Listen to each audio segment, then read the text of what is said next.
Cheers, guys. Epix911, welcome to the Elitist Geek VR news for July 31st. And holy crap, is time flying by. We are almost into August. And a little bit of vacation time, so not a bad thing. Now, little bit more of a slower mainstream news day, but that doesn't mean that there aren't some cool news items to discuss. We've got some great viewer stuff that I'm going to talk about in this episode after the Samsung Gear VR leak.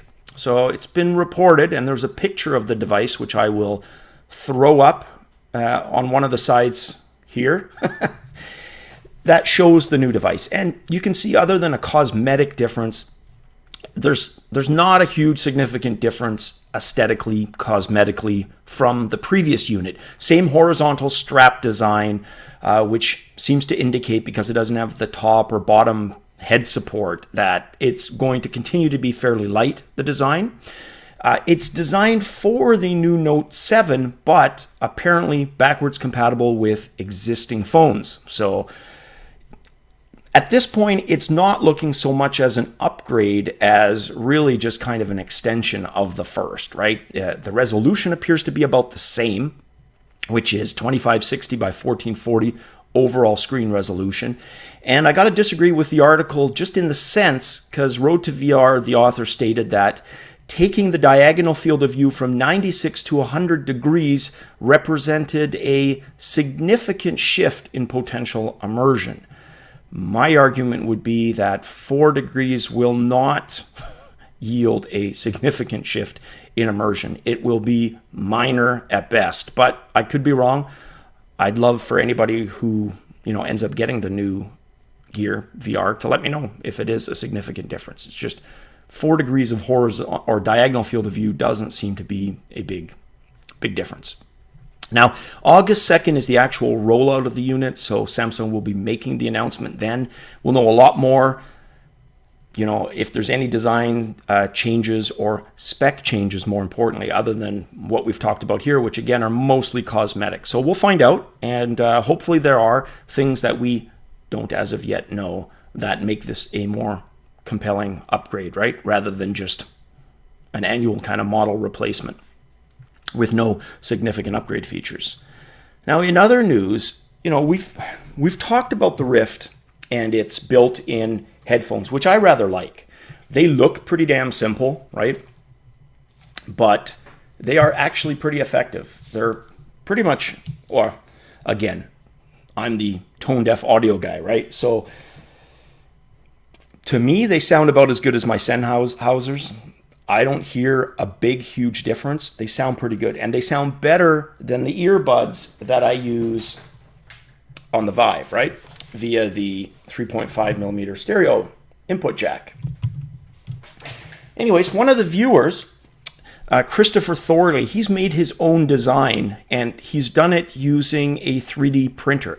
And I'm going to pop it up here on the side, but I think it's a wicked cool design. It really kind of captures the feel of the Vive. And at first I wasn't sure about the color. And when he asked me for some feedback on it, obviously I haven't listened to it yet. That would be cool at some point. But my first kind of visual feeling of it was that the color was a little off. But you know what? I've looked at it some more, and it actually seems to match the gray of the screen distance knob, right? That's on either side of the Vive. At first I was thinking if it matched that one a little bit more, kind of that, kind of gray black look, it would be better. And it could still be done, via paint, but I'm not so sure about that now. I think that one looks good. But anyways, what he's done and what I really like is that tri-grip design to work it onto the existing Vive strap.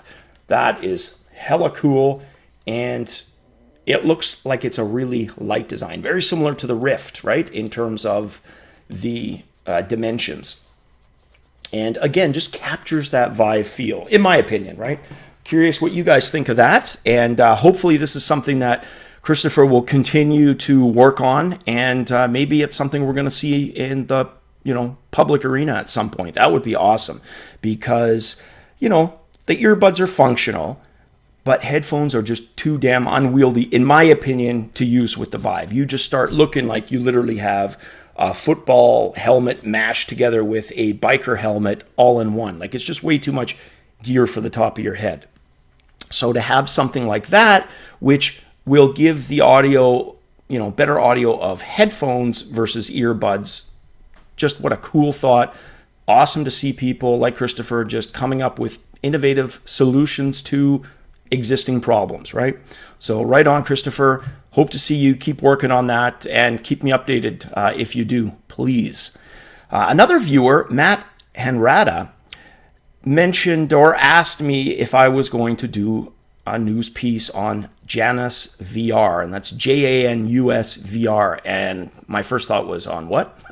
I had not heard of it, which is funny considering that, look, cyberpunk, as long as I've been reading it, the web or the internet has always been a huge part of it, and yet we haven't seen a lot of innovation web-wise to pair with the advancements and innovation in virtual reality. So JanusVR is exactly that. It's a markup language that adds 3D functionality, virtual reality 3D objects, via its markup language of JanusVR. And a markup language, think HTML. For anybody who doesn't know, which is probably not that many, I believe that stands for Hypertext Markup Language.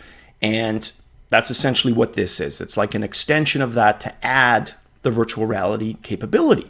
And it's available for several platforms, I believe Linux, Mac, definitely Windows. I downloaded, I installed it. It's a very small executable, doesn't have a huge footprint. You install it, and I happen to test it with the Rift and the gamepad, not with the Vive. It is compatible with both. You can use it with both the Rift, the Vive, I believe the OS VR as well, and a few other devices, but definitely the Rift and the Vive.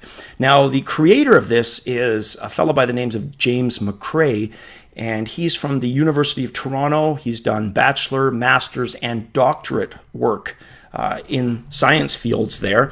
And he's the one who created the 3D web browser, JanusVR.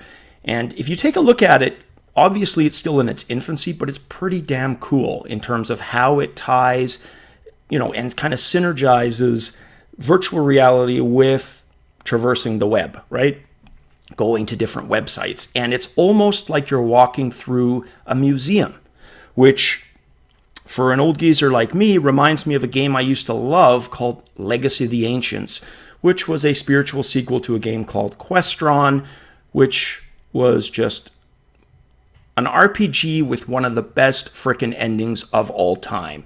A high-pitched noise that would get more intense, and it sounded like there was an end to it, like it was going to go to such a fever pitch that all hell was going to break loose. So you really had this massive anxiety while you were, basically fighting the bad guy at the end of this game. That's Questron, Legacy of the Ancients. Anyways, the spiritual sequel to that, but where the hell I was going with that before I went off on a tangent was this, that you traversed museum, like a museum, a 3D museum, and you entered the exhibits. So the different dungeons were the exhibits.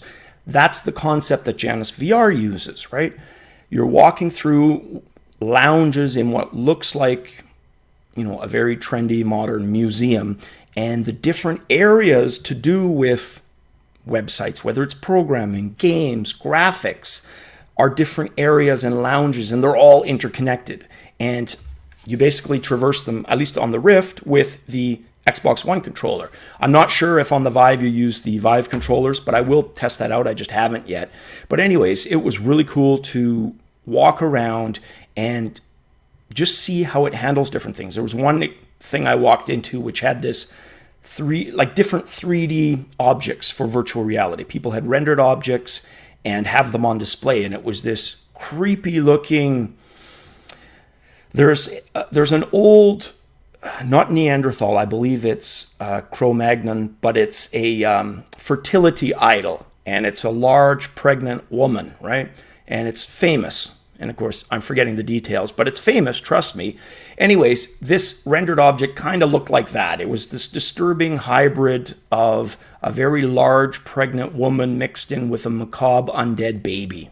really kind of disturbing. But I just walked into that and then went into another section where I saw examples of program code, but instead of just reading the code like you would normally on a 2D screen, static book format, the code was laid out over a virtual table that you just walked the length of, right? Then you clicked on the table to execute the code. I just thought little touches like that, they were really, really cool, and it just shows you the potential, right, of virtual reality for the internet. Because think about it, we haven't seen a hell of a lot of advancement with the internet, right? Thank God we don't have GeoCities style pages that much anymore. There's still some, right? Every once in a while you come across some channel of somebody that looks like it was basically written, just primitive HTML with nothing else. But in 2016, stuff hasn't advanced that far, right? Look, somebody from the year 2000 coming to 2016, internet-wise, would still pretty much be at home, right? Other than the fact that Google has pretty much taken over, they would be comfortable browsing. It hasn't been significant. This represents a significant change kind of in that internet status quo, right? In terms of how we integrate and use the web. So definite cool potential there. The whole virtual reality aspect was awesome. And I can imagine that as even a more social experience, right?